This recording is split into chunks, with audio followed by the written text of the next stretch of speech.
Constructive criticism on your tattoos so that you can be better artists. I know Jack is mostly self-taught, so let's give him a couple of tips on how to improve the sleeve a little bit. First thing that I noticed is that there's a lot of skin tone in the tattoo.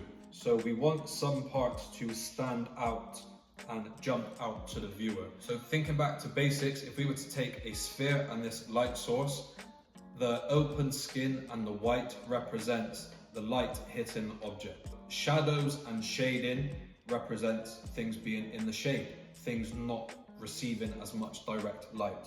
So if we've got skin tone all throughout the tattoo, we're giving the impression that everything is receiving direct light, and that's just not the case with a lot of things. Some things need to be pushed back into the background. We want to over detail and over complicate everything so that it looks really interesting and detailed and impressive.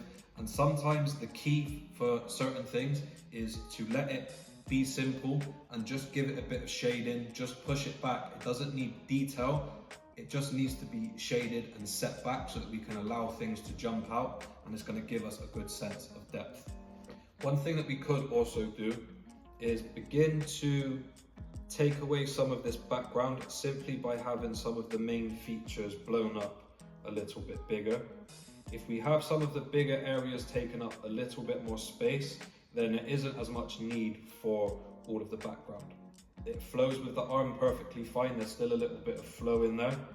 It just allows us to put a little bit more detail in that particular piece and not have to worry about filling empty space. And just with those few changes, I think that Jack can make some really big improvements to his work.